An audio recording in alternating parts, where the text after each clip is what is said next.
So, what if I told you that the absolute bloodiest battle of the Ukraine war and the announcement of a so-called doomsday weapon weren't two separate stories at all? What if they were actually two parts of one single, powerful message? We're going to dive into this because the timing here tells a really fascinating story about strategy, pressure, and, maybe the entire future of this conflict. It all kicks off with this number, 200. That's how many Russian soldiers, in a pretty wild move, didn't just charge the front lines. No, they slipped right through them, popping up deep inside the defenses of a critical Ukrainian city. This wasn't your typical battle. This was an infiltration. And believe me, this was no minor skirmish. Ukraine's own General Staff put out this statement confirming just how bad it was. We're talking chaotic, brutal, hand-to-hand fighting in the streets. So what on earth was happening on the ground? Well, what happened was nothing short of a military earthquake. The fight for this city, Pokrovsk, was already the most violent front in the whole war, and suddenly it got turned completely inside out. See, it all came down to how they did it. This whole stealth operation wasn't about a massive frontal assault. It was designed to do one thing and one thing only: shatter the city's defenses from the inside, sow absolute chaos, and pave the way for their main force to finally break through. So a move this risky, this coordinated, it makes you ask the obvious question, right? Why this city? What is so important about Pokrovsk that both sides are willing to pour in just immense resources and suffer these devastating losses for it? The answer really is in the sheer intensity. Get this, our sources are saying that a full 50%, half of all the daily combat clashes along the entire 1,200-kilometer front line are happening right here, for Pokrovsk. This isn't just another battle, it is the absolute epicenter of the entire war. And strategically, it's a total linchpin. Pokrovsk sits on this major highway, the M04.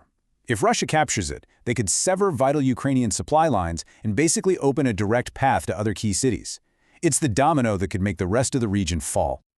But the stakes here are also massive economically. This isn't just about military moves. The mines in and around Pokrovsk produce 90% of Ukraine's coking coal, and that's a rare essential ingredient you need to make steel. So, taking this city isn't just about capturing territory.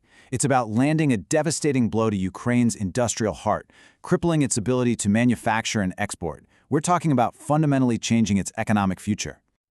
Okay, so hold that thought about the intense ground war.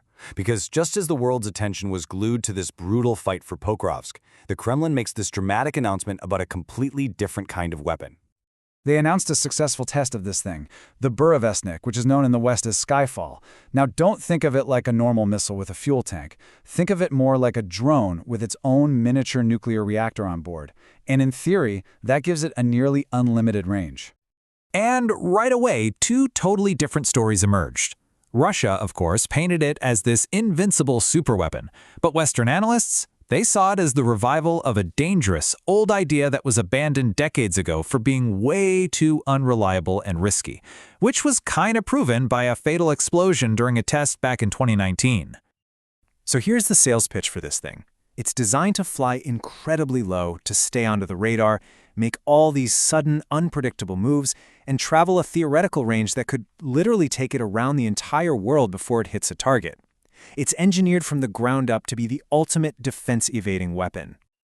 Okay, so let's connect these dots. You've got a massive push on the ground in Pokrovsk, and the test of a strategic nuclear missile, all happening in the same week. You have to start wondering, what's the connection here? Because in war and geopolitics, let's be real, timing is very rarely a coincidence.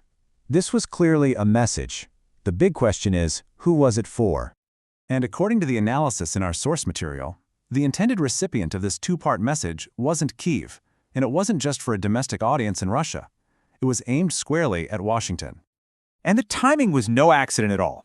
Russia's actions came right on the heels of the U.S. hitting them with new sanctions and the cancellation of a big summit between President Trump and President Putin. This looks an awful lot like a direct response. So when you put it all together, the message becomes crystal clear. On one hand, Russia is showing that it has the conventional military power to break through even the toughest defenses on the ground.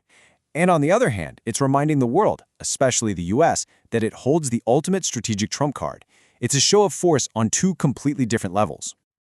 So the big question is, how is this powerful two-pronged message actually landing? Well, it seems to be having a real, tangible effect, one that could end up reshaping the entire diplomatic landscape of this war. And here it is, the immediate result of all that pressure. For the very first time, we're seeing reports surface that President Zelensky is now willing to consider a ceasefire that would freeze the current front lines. That would essentially leave Russian forces right where they are. And you really have to understand just how significant that is.